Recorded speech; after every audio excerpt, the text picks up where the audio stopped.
মুর্শিদাবাদের পূজা মণ্ডপে তৈরি অসুর মূর্তি, যার মুখাবয়ব মিলে গেছে বাংলাদেশের প্রধান উপদেষ্টা ডক্টর মোহাম্মদ ইউনূসের সঙ্গে। এর ভিডিও ছড়িয়ে পড়ার পর থেকে বাংলাদেশে তো বটেই, পশ্চিমবঙ্গেও চলছে নিন্দা ও সমালোচনা। প্রশ্ন উঠেছে, এটা কি শিল্প নাকি বিদ্বেষ?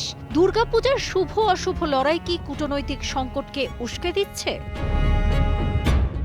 পুরাণ অনুযায়ী অসুরদের অত্যাচারে পরাজিত হয়ে দেবতারা স্বর্গলোক ছেড়ে পালিয়েছিলেন। এই অশুভ শক্তিকে বিনাশ করতে দেবতারা একত্রিত হন এবং তাদের তেজরশ্মি থেকে আবির্ভূত হন দেবী দুর্গা। দেবী ৯ দিন ধরে যুদ্ধ করে মহিষাসুরকে বধ করে ত্রিলোক রক্ষা করেন। হিন্দু সম্প্রদায়ের মানুষের বিশ্বাস, যুগে যুগে অশুভ শক্তিকে বিনাশ করতে এভাবেই প্রতিবছর পৃথিবীতে আসেন দেবী।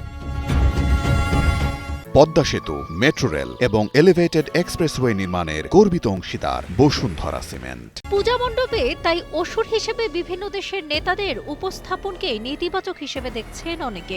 ভারতীয় সংবাদ মাধ্যম দ্য উইকের প্রতিবেদন অনুযায়ী মুর্শিদাবাদের সাধক নরেন্দ্র স্মৃতি সংঘ তাদের এই বছরের থিম দহনের অংশ হিসেবে এটি তৈরি করেছে। তাদের পূজা মণ্ডপে অন্তর্বর্তীকালীন সরকারের প্রধান উপদেষ্টা ডক্টর মোহাম্মদ ইউনূসকে মহিষাসুর হিসেবে দেখানো হয়েছে। আর পাকিস্তানের প্রধানমন্ত্রী শেহবাজ শরীফকে এমনভাবে দেখানো হয়েছে যেন দেবী দুর্গা তার ছিন্ন মস্তক ধরে আছেন।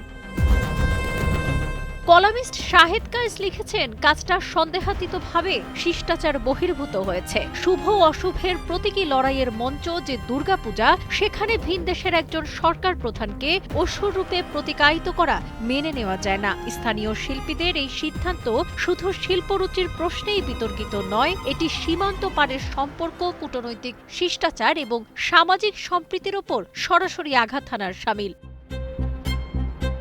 সাবরিনা কাজী, কালের কণ্ঠ।